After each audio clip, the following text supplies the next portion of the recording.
Hi everyone. So, welcome to my second episode from Struggle to Success and the series about the power of belief. My story, I actually had a piece in the 365 Ways to Connect with Your Soul, and it's called Someone to Believe in You. And sometime through this age of struggles, and we think we have so much problems, and when I find inspirational people, just ordinary people making an impact, ordinary people making a comeback, I want to bring these stories to life and share with people so then they can be inspired. And when they look at their problem, it's no longer seems so big, and helping them see through life, through belief, the power of belief, and then someone to be grateful for. With me today, and of course, my background, I am a registered nurse, now reborn as a healer, been a practice for healing and coaching for the last 6 years full time, so I can make an impact on others. And I had a quick story pretty much, struggle with autoimmune, painful bodies, fibromyalgia, struggling marriage, and which the power of belief that I have turned all that around. And I hope these small tidbit of episode will bring inspiration to the listeners. With me today, I want to introduce to you Trung Thomas Nguyen. I met him about a few months ago as his dairy director in Toastmaster, and watch him speak for the first time. I was really inspired by this young man, and secretly I gave him some tips afterwards and how he can improve a little bit more, and send him little tidbits of coaching along the way, how to help him improve. And then I get to watch him again at the area contest, so proud of him. And then this recent contest at the district level, Toastmaster, he actually won third. And I was so proud of him just to be that little part in his life to make his story come to life, from someone who struggled with speaking. I'm going to let him share a little bit about that. Welcome to the show, Trung. Meg. Well, thank you for having me. It's an honor to be here with you today. Thank you. Yeah. So tell me, how long have you been working at VSP, and maybe a little bit background about you, children? Sure. I've been a VSP for about over a year now, and I'm a product manager, launching provider new solutions. And thanks to joining VSP, I get a chance to join Toastmaster with the wonderful team with Vision Master that allow me to continue to grow and allow me to continue to in my journey of expanding my knowledge and rising in communication. Yeah, and I was so inspired by your story. This little Trung Thomas Nguyen have not always be a speaker, and share a little bit of story from this preemie baby that I hear about along the way. What had helped you along the way. Yeah, just like recap on that. What is Thomas' life like before speaking? Sure. So, based on my speech, it was about my life. So I was born premature due to the fact that my mom had an accident, and the doctor had to deliver me early, and back in Vietnam. And due to, as you know, in Vietnam during the time right after the war, medicine was not that good. There were, a lot of issues, third world country. So for me to be born during that time, it was really a struggle because as a preemie, I had some complications early on that hindered me from comprehending and talking normally. As you can still tell in my voice, I had a little kind of like a list in terms of communicating and talking with people. That was always been a struggle. I didn't start talking till late in my years, like 2 or 3 years old. And when I talk, it was always been a challenge for me to communicate and to speak properly. Started with a list, started with stuttering. It was very hard for me to be talking with anyone. I had to go through many series of therapy and many series of we call it speech um, control, ways how to control my talking. And on top of that, it was hard enough that I was born in Vietnam. Then I moved to France, migrated to France, and then into United States. So it was very difficult me to learn different languages, let alone talking and trying to learn both languages, sign language, and then how to pronunciate and enunciate correctly. So there was a little struggle and challenges. My whole life, I always have been a series of uh, withdrawal due to my inefficient to communicate effectively. So it really made me into a very introvert. I withdrew. It took me a long time to have the confidence to start talking to people normally. So when do you realize or start notice that you can actually speak normally without, um, like you did? Like when do you start noticing that? Or it's a long process, but It was a long process, all the way up until, 8 or 9. When I talk to people, I would still have that little lisp and stutter. It wasn't all until I was in, I would say, middle school to high school when I have a better control of my voice and and my daughter and hello. and better control of how I communicate. Till this day, I still use some of the things I learned, like my hand, to control my speed when I talk to people, and it take me a little bit longer when I talk to people to think, and before it comes out. If I don't do that, my hand control, I'll be more stuttering or would not come out as normal. And it is still a struggle for me till this day, but it has been more under control than when I was a lot younger. And I know growing up in Vietnam or any countries, kids can be very mean or judgmentals. And that must be just a struggle in itself to be. Have you ever been bullied or have you ever been?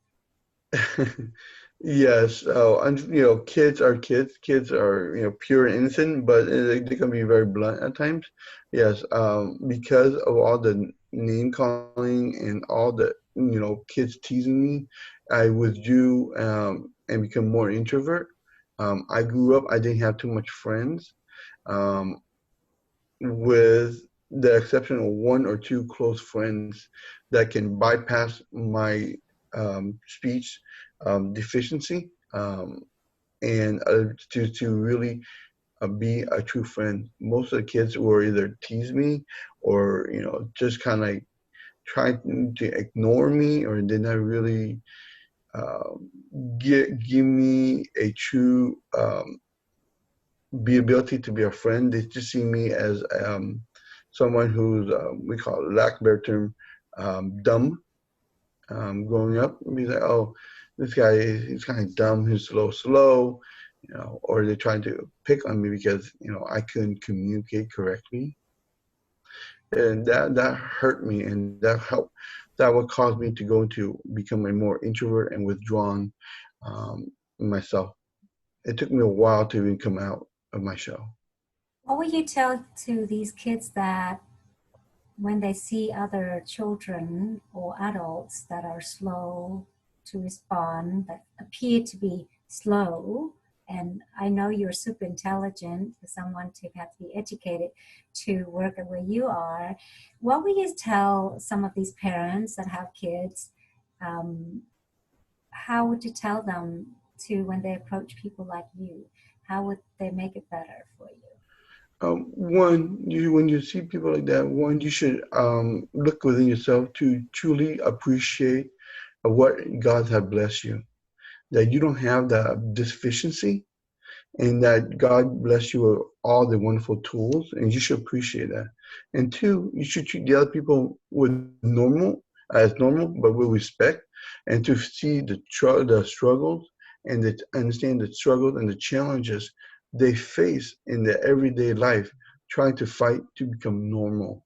And they should um, respect that, and they should be more admire of the struggle that people go through. Wonderful. And to make up for your, you call deficiency, I call it's a gift because it's make you a better person in appreciating of life than people who go through life without struggles.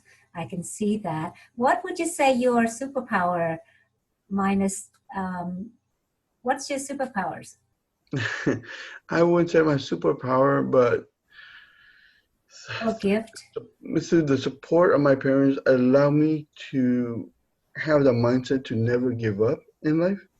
And no matter what the struggles, and I still think about it, the struggles and the challenges that you face, that you have a gift from God every day you wake up, and that you're supposed to continue to fight and do your best.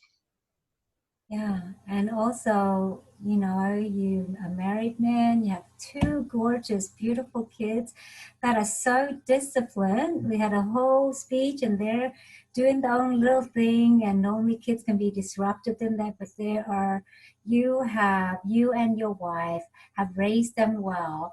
That is also a superpower to be patient. And I bet I talk a lot, and I think for someone like yourself that can teach us a lot, it's probably help you process things slower, but you see things much more wisely. Uh, Through my speech deficiency, but it helps me to focus more and to be more patient with my kids and with myself and with the people around me. To try to look at things from their perspective and try to be more sympathetic and empathetic of the situation, and not too quickly jump to conclusions or to prejudge people. If that was the case, when people look at me, they prejudge me. Like the doctor said, when I was diagnosed with the symptoms of learning disability, the doctor said give up. My told my parents to give up. I would be institutionalized. If that was the case, I would never amount to anything. So never to prejudge people. Take time, be patient, to be more sympathetic, empathetic of their situations, um, and just be more appreciative of the people around you.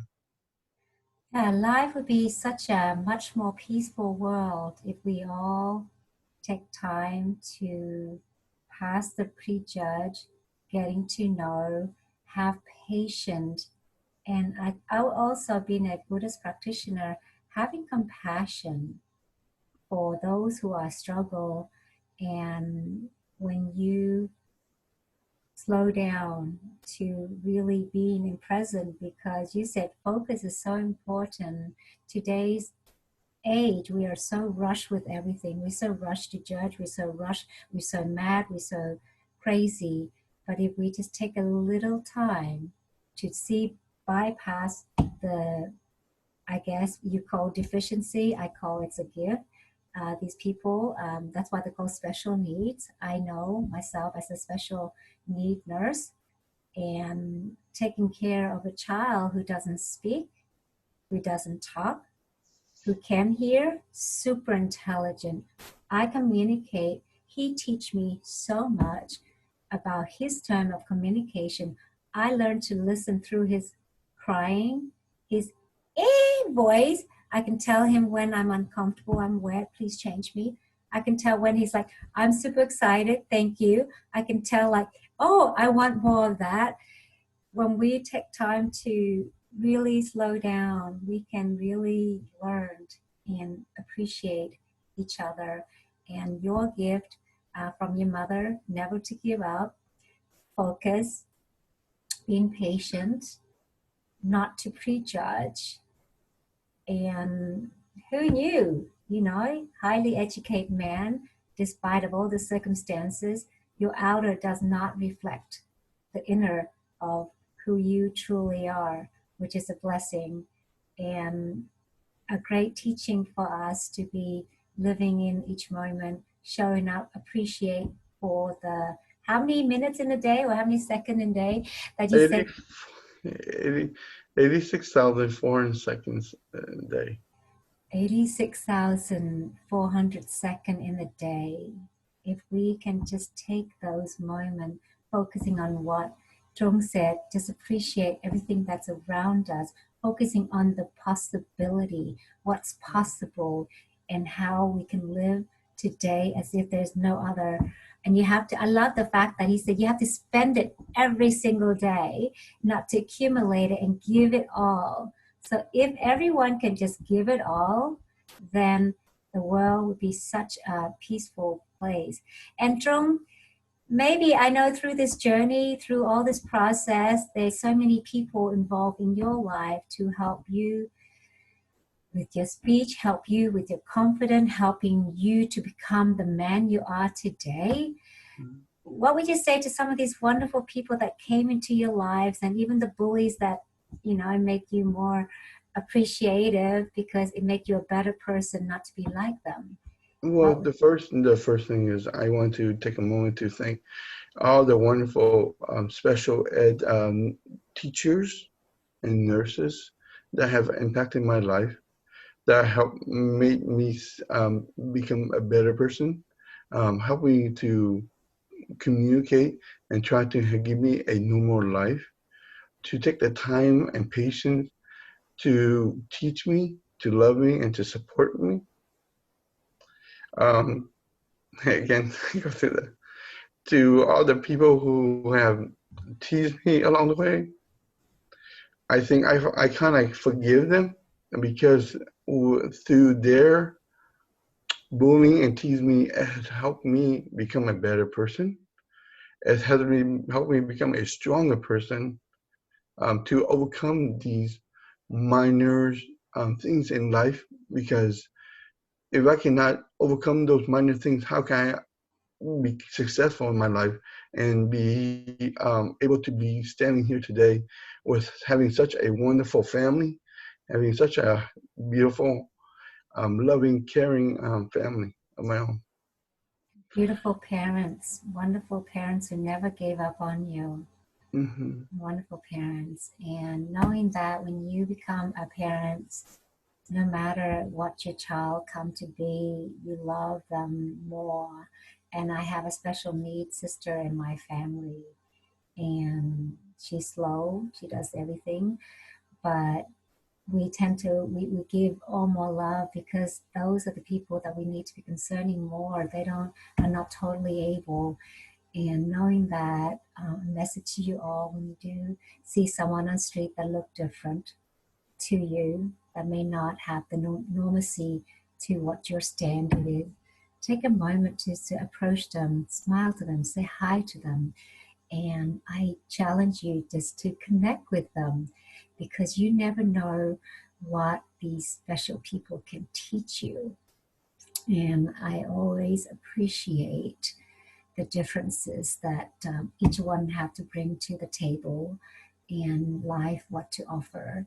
And knowing that when we start living in the moment of gratitude, living full out on the full day without judgment, and catch ourselves when we do judge, knowing that we are human beings, we make mistakes, and let focus on peace, and yeah, and start slowing down. I've practiced slowing down quite a bit because of all this training, and become more of a listener. And I know people's special needs, they have to listen more well.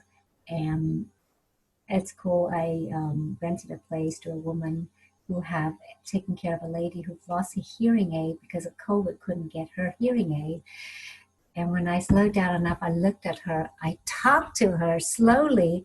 She understood everything that I said. And it's so cool. And we're having this whole conversation.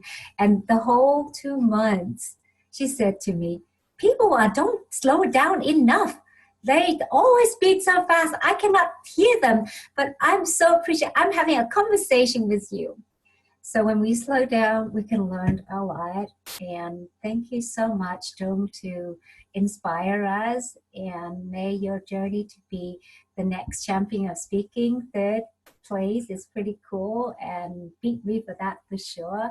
And it's really neat. Continue to strive your best and continue to share this message of just being patient, focused, and forgiveness, and let go of prejudgment, and fully live it out, and being grateful and believe in yourself. Um, Yeah, thank you. And thank you for having me here today. And for my area director, thank you for your support and thank you for your motivation to believe in me, to try my best and with this contest. And thank you. Welcome. Thank you so much.